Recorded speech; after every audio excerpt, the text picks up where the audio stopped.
ತುಮಕೂರು ನಗರದಲ್ಲಿ ದಿನೇ ದಿನೇ ಹೆಚ್ಚಾಗ್ತಾ ಇರತಕ್ಕಂಥ ಕ್ರೈಮ್ ಪ್ರಕರಣಗಳನ್ನು ಕಡಿಮೆ ಮಾಡಬೇಕು ಅಂತ ಹೇಳಿ ಜಿಲ್ಲಾ ಪೊಲೀಸರಿಗೆ ಒತ್ತಾಯವನ್ನ ಮಾಡಿದ್ದಾರೆ. ಇದೀಗ ಕಾಂಗ್ರೆಸ್ ಮುಖಂಡರಾಗಿರ್ತಕ್ಕಂಥ ಅತೀಕ್ ಅಹಮದ್ ತುಮಕೂರು ನಗರದಲ್ಲಿ ಕ್ರೈಮ್ ಪ್ರಕರಣ ಕಡಿಮೆ ಮಾಡೋದಕ್ಕೆ ಒತ್ತಾಯವನ್ನ ಮಾಡಿರ್ತಕ್ಕಂತಹದ್ದು. ಕಾಂಗ್ರೆಸ್ ಮುಖಂಡರು ದಿನೇ ದಿನೇ ಕ್ರೈಮ್ ಪ್ರಕರಣಗಳು ಹೆಚ್ಚಾಗ್ತಾ ಇವೆ ಅಂತೇಳಿ ಆರೋಪವನ್ನ ಮಾಡಿದ್ದಾರೆ. ನಗರದಲ್ಲಿ ಮಚ್ಚು ಲಾಂಗು ಹೆಚ್ಚು ಸದ್ದು ಮಾಡ್ತಿವೆ, ಈ ಬಗ್ಗೆ ಕ್ರಮ ತೆಗೆದುಕೊಳ್ಳಬೇಕು ಅಂತ ಹೇಳಿ ಒತ್ತಾಯಿಸಿರುವಂತಹದ್ದು. ಇತ್ತೀಚೆಗೆ ತುಮಕೂರು ನಗರದಲ್ಲಿ ಕೊಲೆ ಪ್ರಕರಣ ಕಂಡುಬಂದಿದೆ. ಇದು ಸಾಕಷ್ಟು ಹೆಚ್ಚಳವಾಗ್ತಕ್ಕಂಥ ಪ್ರಕರಣವಾಗಿ ಕಂಡುಬಂದಿರತಕ್ಕಂಥದ್ದು. ನಗರದಲ್ಲಿ ಒಂದು ಕೊಲೆಯಾಗಿದ್ದು ಜನ ಭಯಭೀತರಾಗಿದ್ದಾರೆ.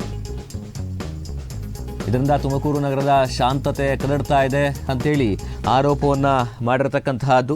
ತುಮಕೂರು ನಗರದಲ್ಲಿ ಕ್ರೈಮ್ ಪ್ರಕರಣ ಮಾಡೋದಕ್ಕೆ ಕಡಿಮೆ ಮಾಡಲಿಕ್ಕೆ ಒತ್ತಾಯವನ್ನು ಮಾಡಿದ್ದಾರೆ. ದಿನೇ ದಿನೇ ಕ್ರೈಮ್ ಪ್ರಕರಣಗಳು ಹೆಚ್ಚಾಗ್ತಾ ಇವೆ ಎನ್ನುವಂತಹ ಆರೋಪಗಳ ಕೇಳಿಬರ್ತಾ ಇದೆ. ನಗರದಲ್ಲಿ ಮಚ್ಚು ಲಾಂಗು ಹೆಚ್ಚು ಸದ್ದು ಮಾಡ್ತಿವೆ. ಇತ್ತೀಚೆಗೆ ತುಮಕೂರು ನಗರದಲ್ಲಿ ಕೊಲೆ ಪ್ರಕರಣ ಹೆಚ್ಚಳವಾಗ್ತಾ ಇವೆ. ನಗರದಲ್ಲಿ ಒಂದು ಕೊಲೆಯಾಗಿದ್ದು ಜನ ಸಾಕಷ್ಟು ಭಯಭೀತಿಯಿಂದ ಓಡಾಡಬೇಕಾದಂತಹ ಪರಿಸ್ಥಿತಿ ನಿರ್ಮಾಣ ಆಗ್ತಾ ಇದೆ. ಇದರಿಂದ ತುಮಕೂರು ನಗರದ ಶಾಂತತೆ ಕದಡ್ತಾ ಇದೆ. ಕಾಂಗ್ರೆಸ್ ಮುಖಂಡ ಅತೀಕ್ ಅಹಮದ್ ಸಾರ್ವಜನಿಕರ ಪರವಾಗಿ ಒತ್ತಾಯವನ್ನ ಮಾಡಿರ್ತಕ್ಕಂತಹದ್ದು. ಪೊಲೀಸ್ ಇಲಾಖೆ ಕ್ರೈಮ್ ಪ್ರಕರಣ ಕಡಿಮೆ ಮಾಡಬೇಕು ಅಂತ ಹೇಳಿ ಒತ್ತಾಯಿಸಿದ್ದಾರೆ. ಅದರಲ್ಲೂ ಕೂಡ ರೌಡಿ ಶೀಟರ್ ಪ್ರಕರಣಗಳಿಗೆ ಕಡಿವಾಣ ಹಾಕಬೇಕು, ಡ್ರಗ್ಸ್ ಪ್ರಕರಣಗಳಿಗೂ ಕೂಡ ನಗರದಲ್ಲಿ ಕಡಿವಾಣ ಹಾಕಬೇಕು ಅಂತ ಹೇಳಿ ಆಗ್ರಹವನ್ನ ಮಾಡಿದ್ದಾರೆ ಕಾಂಗ್ರೆಸ್ ಮುಖಂಡ ಅತೀಕ್ ಅಹಮದ್. ನಿನ್ನೆ ತುಮಕೂರು ನಗರದಲ್ಲಿ ಹಾಡು ಹಗಲೇ ಒಂದು ಮರ್ಡರ್ ಆಗಿದೆ.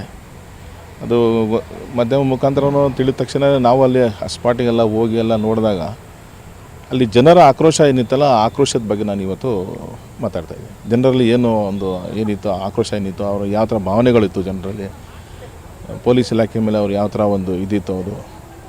ಯಾಕಂದರೆ ಈಗ ನಿನ್ನೆ ಮರ್ಡರ್ ಆಗಿದೆ. ನಿನ್ನೆ ಒಂದೂವರೆ ವರ್ಷ ಹಿಂದೆ ಅದೇ ಏರಿಯಾದಲ್ಲಿ 4 ಜನ ಸುಸೈಡ್ ಆಗಿ ಇದಾಗುತ್ತೆ, ಹ್ಯಾಂಗಿಂಗ್ ಮಾಡ್ಕೋತಾರೆ. ಇದೇ ಭಯದಿಂದ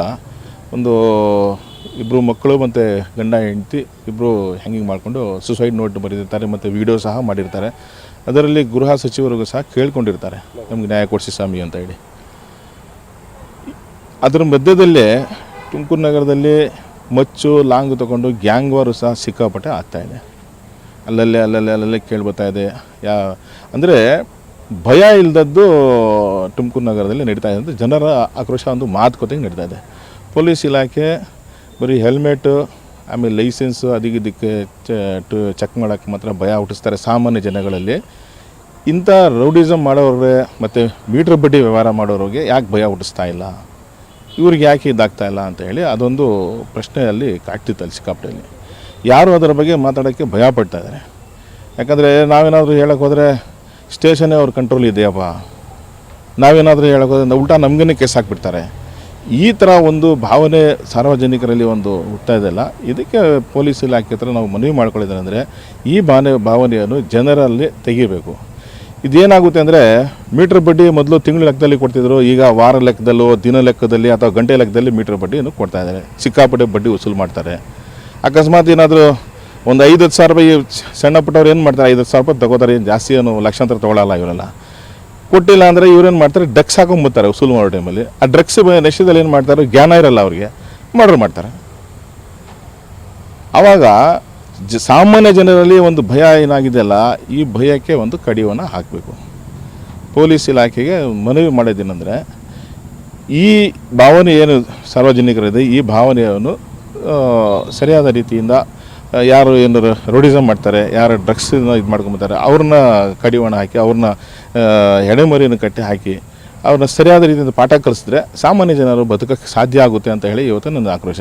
ಅದೇ ಡ್ರಗ್ಸಿಂದ ಹೆಂಗಂದರೆ ಡ್ರಗ್ಸ್ ಹೋಲ್ಸೇಲರು, ರಿಟೈಲರು ಅಥವಾ ಡ್ರಗ್ಸ್ ಪೆಟ್ಲರು ಅವ್ರು ಏನಂದರೆ ಕ್ಲೀನಾಗಿ ಸಪ್ಲೈ ಕೊಡ್ತಾ ಇದ್ದಾರೆ. ಇದು ಪೊಲೀಸರು ಗೊತ್ತಾಗ್ತಾ ಅಲ್ವಾ ಅಂತ.